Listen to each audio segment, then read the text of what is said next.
Hi, I'm Lori, your Pasadena Realtor, bringing you the Community Spotlight, showcasing local businesses in Pasadena. And today we are going to be featuring El Cholo, a family establishment for 22 years, a pivotal trademark here in Pasadena. And we are going to meet with Blair Salisbury, the owner of this El Cholo. So let's go take a look.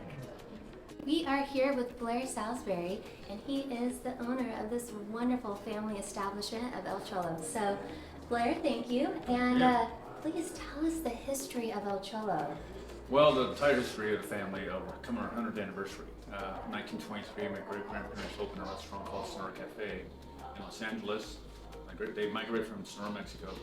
My grandfather came and met my grandmother there, proposed to her right away. They got married. That's how I got the Salisbury name. People always wondered how's that name for a Mexican restaurant. It started off Porquez. Okay. They started owning El Cholo in 1927. It's literally across the street from our first location that we still have today in Koreatown. Oh, wow. My father's really the one who grew the company, and my grandfather, he liked the business, but not my father. My father's 89, and he's opening El Cholo in Salt Lake City this year. He's that passionate about the restaurant industry. So that's how we got going. We're up to 6 locations now. This is the 7th location. I actually licensed this from my family, so I own this one on my own, separate from the other ones. Yeah, and this has been in Pasadena for 22 years, and I know I love this place. I come here all the time.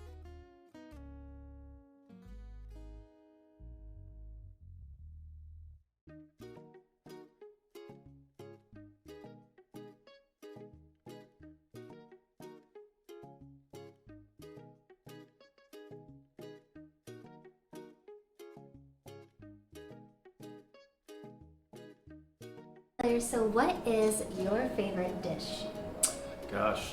Well, I've always told people if I had that for my last meal on earth, it'd be the #1 combination, which is a beef taco, cheese enchilada, beans and rice. It's probably had the most here my entire life. But we're most known for green corn tamales, so I probably had it in the side.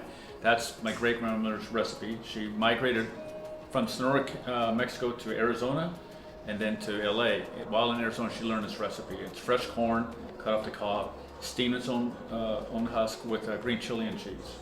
Very, very popular. May through October, just because of the season of the corn. Yes. We do at times, if the weather's good and we get the right corn, we'll make tamales. But every year in May, we do our green corn tamale party, the kickoff party. Sells out every year. Wish we had a bigger venue.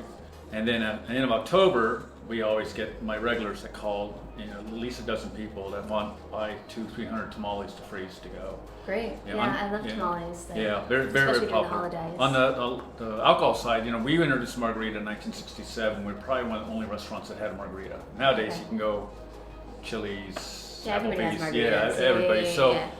But we move a lot of margaritas here. We go through about 60 gallons a batch, and it takes a couple of days. I know that I've been through yeah. some margaritas here. But our signature the last few years here is I travel with Patron Tequila Distillery every year. We sample the barrel that they age, and it's like oak and the months.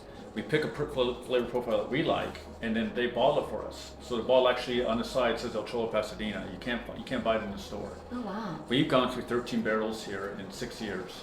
This El Cholo, and my Patron tells me that we're the #1 barrel user of anywhere in the world, including hotels or restaurants. And what makes it popular is we serve a Cadillac margarita.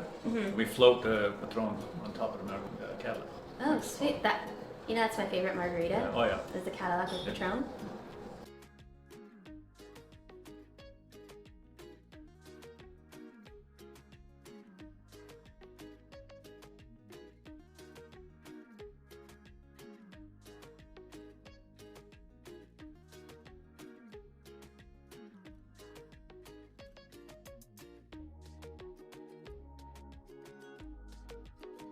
I know Cholo is a very big space. We are actually in the Fiesta Room.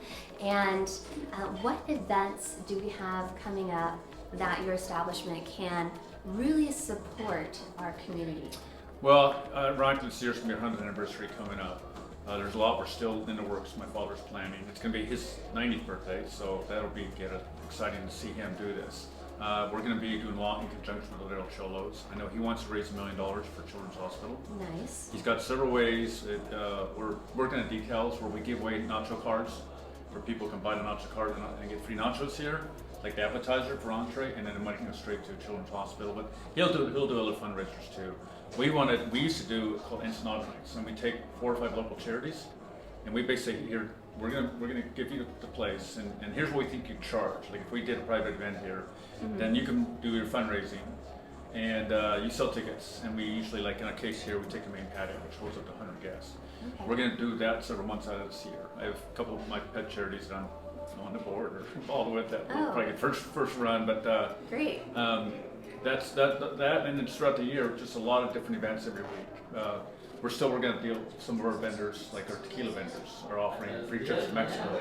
So it'll be like raffles and things like that. Yeah, but the Rose Parade is going to be coming up in a couple of months, and your space. I've actually been here New Year's Eve. Oh, yeah. Of course, this year's walking gonna the be, boulevard, everybody's camping down below. This year's January 2nd for the parade because it's on a Monday. Oh, okay, January 2nd. Okay, good to know. Yeah. I haven't thought that far ahead. But they have a really great patio space, so, and you can go to the website, can you reserve? What we've done every year is, we haven't yet this year, so it's still available. Last year, same thing, came down with COVID. It came down to the last week of November, and actually, a gentleman lives here at Paseo, bought the entire place out. So we're going after that, someone who wants to buy it. We've had, our very first year here, we moved to the mall. TCU played, Wisconsin.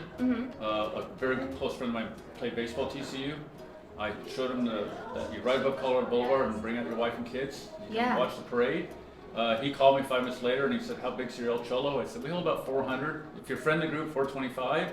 And he said, hold it. And this place was all TCU purple. So, oh, wonderful. Yeah, we'll probably end up, if we don't have someone by the first week of December, whatever teams are coming to Rose Bowl, we contact our alumni association because it's easy in and out because parking's really difficult to get in the parade. Yeah. Here you can park down below in our subterranean parking for the Paseo Mall. Mall charges a fee for that. And then you can straight up the elevator to here, and then what we usually do is the bar's open, and people that watch the parade, but we also set up a buffet in this room right here in the Fiesta room. So, and they usually have it till like 11 o'clock, because in most cases they're also going to the Rose Bowl. Yeah, okay. Yeah. Well, great. So if you don't have any plans and you want to make a trip out to Pasadena for the Rose Parade, make sure to stop at El Cholo. Thank you for joining me on this tour of the family-owned restaurant that gives back to the community. El Cholo is located at the Paseo on the upper level. Be sure to follow me for more tours of Pasadena, California. Bye.